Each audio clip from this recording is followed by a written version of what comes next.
ang ating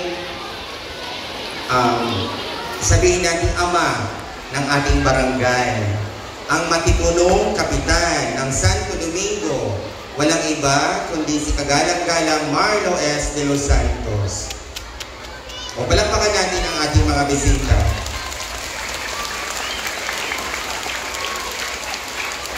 Ang aming panauhing pandangal, isang magaling na guro, dalawang guro isa, bilang Rosility Samiliano. Kagalang-galang Mark Raymond V. Quiapo, kagawad, tagapamahala ng Ilokasyong Pangbarangay. Sa ating mabait, marespeto at masipag na tagaugnay sa Pilipino ng paaralang ito. Siya ang punong abala ng programa Combination ng Buwan ng Wika, o palakpakan natin si Ginang Emily S. Niebres. Okay, napakakulay ng ating programa, napakaganda. Sabi ko nga kanina, akala ko ba simple lamang. Pero nung makita ko ang mga bata na nagsisigandahan, pati ang mga teachers, mga guro, sabi ko, bigla akong napaisip, ito kakong suot ko parang hindi akma sa programa. Pero dahil sa nakita ko na ang gaganda ng lahat, sabi ko, excited akong magsalita sa entablado. Sa mga magulang, siguro kagabi pa excited. Excited kung ano kaya ipapasuot ko sa aking anak. Sino kaya ang magme-make up? Yan. So, alam ko ang iba dito excited para sa kanilang mga anak. Sa taga-ugnay ng ating learning hub, nandito si Madam Chinchin Audalyonan. Nasaan na ba si Miss Chinchin? Yan, nandyan. And also, Manoy Herman Audal. Sa lahat ng komitiba, mga abala upang mapaganda at maging makulay ang programang ito. Sa mga nagsisigandahan at masisipag na guro ng Santo Domingo Elementary School, sa SPTA na pinangungunahan ng ating mabait at butihing Pangulo ng SPTA, ng General SPTA, siguro busy siya, si Ginoong Jenny Retreta.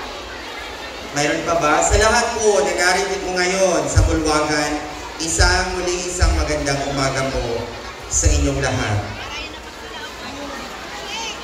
So gusto ko po nakikinig po kayo sa akin, kay Sir Principal. Huwag na muna pong maingay. Okay. Ngayong buwan, sama-sama nating ipinagdiriwang ang buwan ng wikang pambansa na may temang paglinang ng Pilipino at katutubong wika, makasaysayan sa pagbuo ng bansa.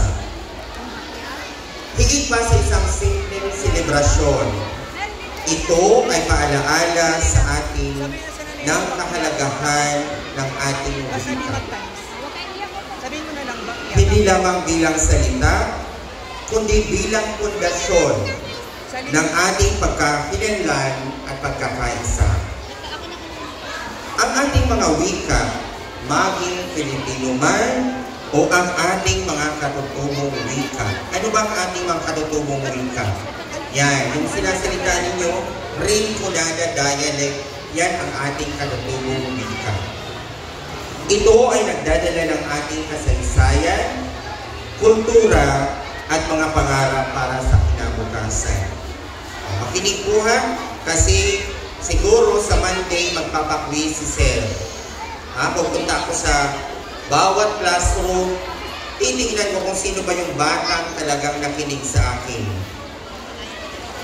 Sa panahong ito, ang mabilis na pag-usay ng impormasyon, kung saan ang bawat isa ay may boses sa social media. Napakahalaga na gamitin natin ang ating wika ng may pananagutan. Ang Filipino ay hindi lamang instrumento sa pagpapahayag ng katotohanan. kundi proteksyon din laban sa mga kasinungalingan, lalo na sa mga fake news at malisyosong aligasyon na nagkakawatak-watak sa atin. Gaya ng matandang kasabihan, ang dila ay sandata. Gamitin ng wasto, huwag pumatay ng tao. Ang malinaw at tapat na paggamit ng wika ay sandata natin laban sa pagkalat ng maling impormasyon na sumisira sa tiwala at nagdudulot ng kalituhan ng ating komunidad, maging ng ating paaralan. Ayon nga sa yumaong si Miriam Defensor Santiago. Kilala niya po ba siya? Si Miriam Defensor Santiago? Parang hindi na. Yung iba, yung mga magulang, nakikilala pa siya. Sabi niya, you cannot legislate morality, but you can educate it.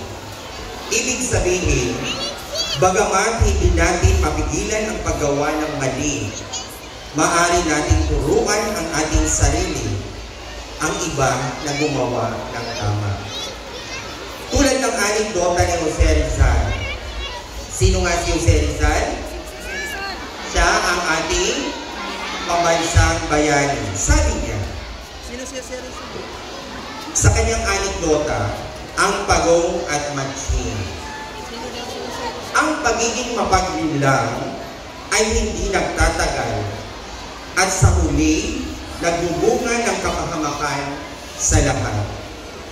Sa huli, ang paalala ni General Antonio Lona na mayroong tayong kalaban sa ating sarili.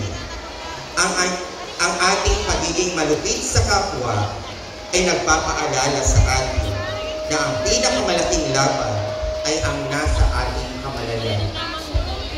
Bilang isang pinuno ng paaralang ito, kasama ang mga guro, responsibilidad po natin na itaguyod ang pagiging kritikal sa pagtanggap ng impormasyon. Gamitin natin ang wikang Pilipino upang magtanong, magsaliksik, at ibahagi ang mga katotohanan. Hayaan natin maging kulay ang ating wika upang palakasin natin ang ugnayan natin sa isa't isa na nakabase sa paggalang at pangunawa.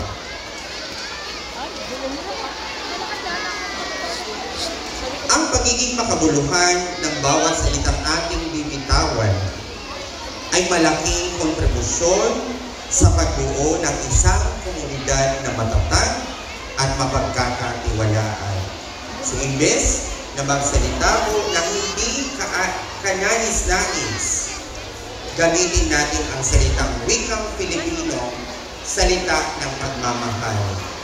Ngayon, mga bata, nasabi niyo na ba sa inyong mga magulang ang pasasalamat ngayong araw na ito? Sino ba nagsabi sa magulang ng pasasalamat? Ha? Mga bata, tinatanong ko po kayo, nasabi niyo na ba ang salitang pasasalamat? Sige. Sino ba nagsabi na noon?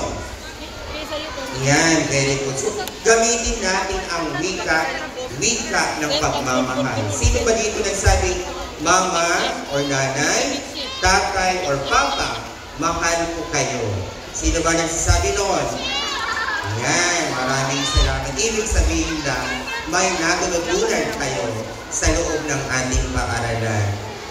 So kaya naman, hinihimo ko ang bawat isa na ipagpatuloy ang pagpapahalaga sa ating wika. Magsikap tayong gamitin ito ng wasto at buong dangal, hindi sa kasinungalingan. Naway magsilbing inspirasyon ang bawat wika na ito upang mas mapalalim natin ang ating kaalaman sa ating kasaysayan at kultura. Sama-sama tayong bumuo ng isang kinabukasan na may sapat na kaalaman at tunay na pagmamahal sa bayan at sa ating kapwa. Muli, isang maraming salamat at mabuhay ang wikang Filipino. Palakpakan natin ang bawat isa. Yan. So mamaya pala, si binigay ng Chinchin Yunal, mayroon silang ibibigay